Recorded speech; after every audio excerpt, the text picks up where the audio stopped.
I was standing in my kitchen at 2 in the morning, staring at my phone while my hands shook so badly I almost dropped it, because the man who abandoned me when I was 10 years old had just sent me a message saying, "I think it's time we talked." That was it. No apology, no explanation. Just that single sentence, sitting there like a bomb waiting to go off in my chest. After 20 years of silence, after growing up wondering if I'd ever been enough for him to stay, after watching my mom cry herself to sleep more nights than I can count, he suddenly wanted to reconnect. So tell me honestly, before you hear the rest of this story, was I wrong for feeling pure rage instead of happiness when I read those words? Would you have even opened the message? Or would you have blocked him immediately and moved on with your life? Because to understand why that message nearly broke me, you need to understand what he did and what his absence did to all of us. I didn't just lose a father that day. I lost my sense of safety, my childhood, and any illusion that adults always keep their promises. When I was 10 years old, my world was small and simple. Our house wasn't big, but it felt warm. It smelled like my mom's cooking and my dad's cheap cologne. I had a younger sister who followed me everywhere, and every night, without fail, my dad would sit on the edge of my bed and ask me about school. He used to say he was proud of me, that I was going to do great things someday. I believed him. I believed everything he said back then. At least, I thought I did. Looking back now, there were signs I didn't understand at the time. The hushed arguments after midnight, the way my parents' voices dropped when I walked into a room, the tension that hung in the air like static. But I was a kid. I cared about my homework, my friends, and whether my dad would come to my soccer games. And for a while, he did. He'd stand on the sidelines, yelling encouragement, clapping so hard his hands would turn red. I remember looking over at him during one game and thinking, that's my dad. He's always going to be there. The night everything changed didn't feel dramatic at first. It was a normal weekday evening. My mom made dinner, my sister complained about vegetables, and my dad barely touched his food. He kept checking his phone, his jaw clenched tight. After dinner, he told us he had to go out for a bit, said something vague about work. I asked if he'd be back to tuck me in, and he smiled in that tired way adults do and said, "Of course." That was the last promise he ever kept to me. He didn't come back that night, or the next, or the next. At first, my mom told us he was on a work trip. She tried to keep things normal, but I could see the cracks forming. Her eyes were red all the time. She stopped singing while she cooked. One night, I heard her on the phone in the bathroom, whispering through sobs, begging someone to call her back. I stood outside the door, my heart pounding, and I knew, deep down, that something was terribly wrong. A week later, she sat my sister and me down at the kitchen table. I remember the way the light from the window hit her face, showing every line, every sign of exhaustion. She told us that Dad wasn't coming back, not tomorrow, not next week, not ever. I asked why, my voice cracking, and she said she didn't know how to explain it in a way a 10-year-old would understand. All she said was that he had made a choice, and that choice wasn't us. That sentence carved itself into my brain. He chose not us. I didn't cry right away. I just sat there, numb, trying to process how someone could choose to leave their kids behind like an old jacket they didn't need anymore. My sister started crying immediately, clinging to my mom. I felt like it was my job to be strong, even though I was just a kid. That night, I lay in bed staring at the ceiling, replaying every memory I had with him, wondering which part of me hadn't been good enough to make him stay. The weeks that followed were some of the hardest of my life. My dad didn't call. He didn't send a letter. He didn't ask about us. It was like he had vanished from the face of the earth. My mom eventually told us the truth in pieces, like ripping off a bandage slowly. He had been seeing someone else. He wanted a different life, one without the responsibility of a wife and 2 kids. Hearing that made something inside me snap. I stopped asking about him. I stopped saying his name. At school, when teachers asked where my dad was, I'd shrug and say, "He doesn't live with us anymore," like it didn't matter. But it mattered. God, it mattered so much. We struggled financially after he left. My mom took on extra shifts, coming home exhausted, her hands rough from work. I started helping more around the house, watching my sister, learning to cook simple meals. Childhood ended early for me. I became hyper, aware of money, of stress, of the way my mom's shoulders sagged when bills arrived in the mail. Every missed birthday card, every holiday without him, added another layer to the resentment growing inside me. As I got older, that resentment turned into something heavier. Anger. I watched other kids complain about their parents being annoying, and I wanted to scream at them for not realizing how lucky they were. I told myself I didn't need a dad. I told myself I was better off without someone who could leave so easily. But late at night, when the house was quiet, I'd still imagine him showing up at the door, saying he was sorry, saying he'd made a mistake. He never did. Years passed. I grew up. I went to college. Worked multiple jobs, built a life from the ground up. My mom slowly healed, though I don't think she ever fully trusted anyone again. My sister grew up barely remembering him, which somehow hurt even more.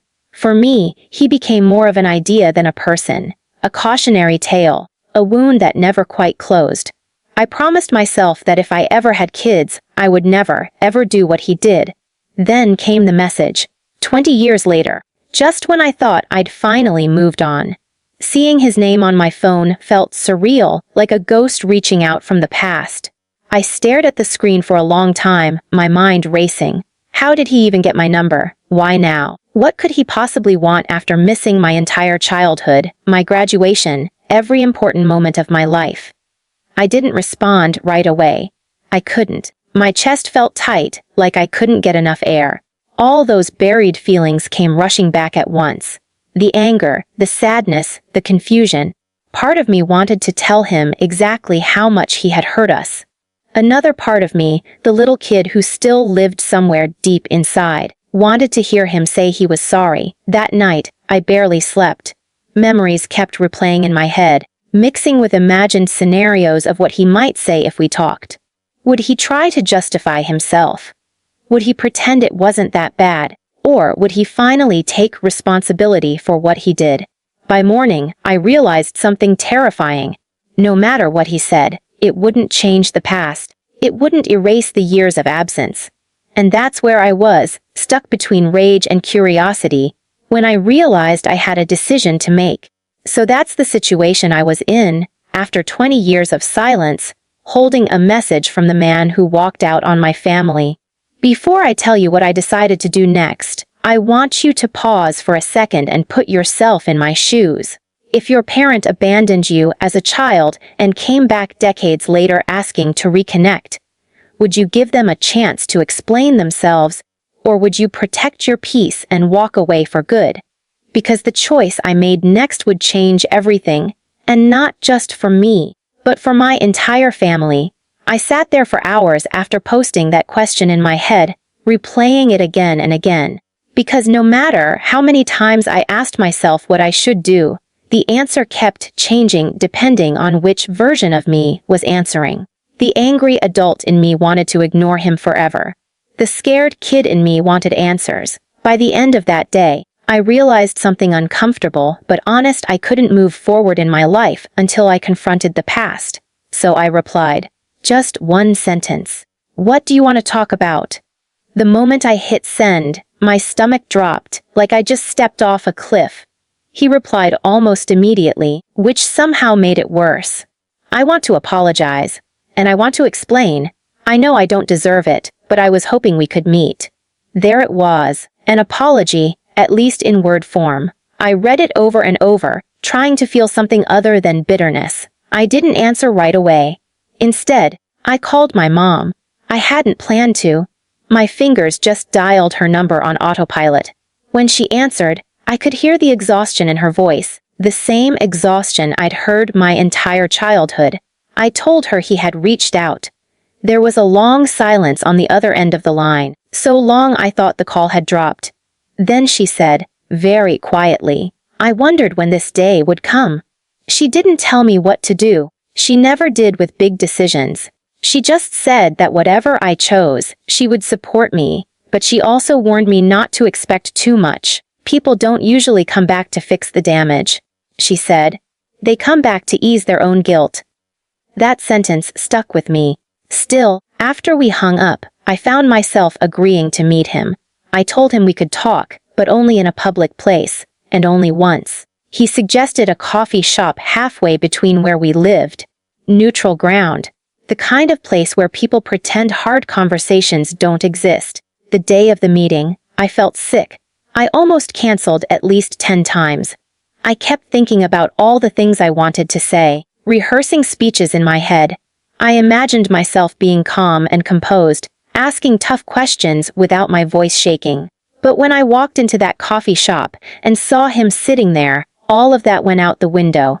He looked older, obviously. His hair was mostly gray now, his face lined in ways I didn't recognize. But his eyes were the same.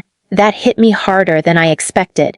For a split second, I saw flashes of the man who used to tuck me in at night, who used to cheer at my games. And then the anger came flooding back. He stood up when he saw me, awkwardly, like he wasn't sure if he should hug me or not. He settled for a small, nervous smile. "Hey," he said. "Hey." I replied, my voice colder than I intended. I sat down across from him, keeping the table between us like a barrier. We ordered coffee, making painfully small talk with the barista, and then we were alone with 20 years of unspoken words hanging in the air. He started talking first. He said he was sorry. He said it over and over, like repetition alone could make up for absence. He admitted that leaving us was the biggest mistake of his life. He told me that he had been selfish, immature, scared of responsibility. He said he thought we'd be better off without him. Hearing that made something in my chest twist. Better off without him. As if growing up without a father had been some kind of favor. I asked him the questions I'd carried with me my whole life. Why didn't you call? Why didn't you fight for us? Why didn't you even try? His answers were messy and uncomfortable. He said he was ashamed. He said he didn't think he deserved to be part of our lives after what he'd done. He said every year that passed made it harder to reach out.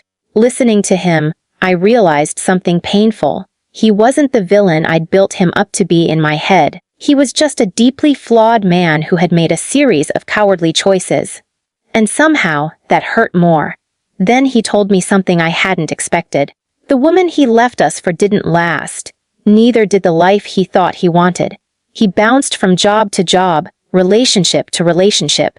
He said he thought about us all the time, especially on my birthday.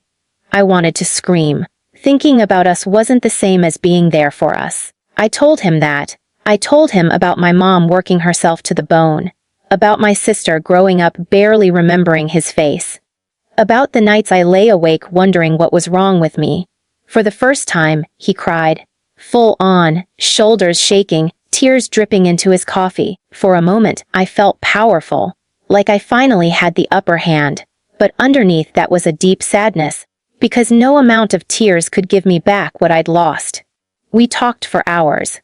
By the end of it, I was emotionally drained. He asked if he could be part of my life now. Slowly. On my terms. He said he wanted to make things right, however long it took. I didn't give him an answer that day. I told him I needed time. As I walked out of the coffee shop, I felt lighter and heavier at the same time. Lighter, because I'd finally said everything I'd been holding in. Heavier, because now the responsibility of deciding what came next was on me. When I told my sister about the meeting, she surprised me. She didn't feel the same rage I did. To her, he was almost a stranger. She said she didn't know if she wanted a relationship with him, but she was curious. My mom, on the other hand, wanted nothing to do with him. She told me she had forgiven him a long time ago, but forgiveness didn't mean reopening old wounds. Watching the two most important women in my life react so differently made the situation even more complicated. Weeks went by. He texted occasionally, always respectful, never pushing. I could feel him trying, and that somehow made it harder to keep my walls up. But every time I thought about letting him in, I remembered 10-year-old me waiting by the window, convinced my dad would come back any minute. I didn't want to betray that kid by pretending everything was okay now. So here's the truth, and this is where I want you to really think about what you would have done. I made a decision that felt cruel and necessary at the same time. I agreed to continue talking to him, but I set boundaries so strict they almost felt like punishment. I told him he would never be Dad to me again. He would never get to rewrite history. If he wanted a place in my life, it would be as someone new, someone who had to earn trust from scratch. And I told him there was a chance it might never happen. He accepted that. Or at least, he said he did. Over the next year, we met occasionally. Coffee, walks in the park, awkward conversations about my life that he'd missed entirely. He listened more than he talked. He showed up when he said he would, and slowly, against my own expectations, I started to believe that he was trying to be better. Not perfect, but better. The real test came when my mom got sick. Nothing life-threatening, but serious enough to scare us. When he found out, he offered help, money, rides, support. My first instinct was to say no out of pride alone, but my mom surprised me again. She said, "Let him help if he wants to. It doesn't erase the past, but it doesn't hurt to accept help in the present." Seeing him show up at the hospital, quietly sitting in the corner, not demanding anything, was surreal. It didn't fix everything, but it mattered. I won't lie and say we're some big happy family now. We're not. There are still days when I feel angry. Days when something small reminds me of what he missed, and it feels like a punch to the gut. But there are also days when I see genuine regret in his actions, not just his words. And I've learned that healing doesn't always look like closure. Sometimes it looks like learning to live with scars instead of pretending they don't exist. So, was I wrong for giving him a chance after 20 years? I still don't know. Maybe there's no perfect answer. All I know is that I chose the path that let me confront my pain instead of running from it. I chose to protect myself while leaving a small door open, just in case. And if there's one thing this whole mess taught me, it's that forgiveness isn't about excusing what someone did. It's about deciding how much power you want their actions to have over your future.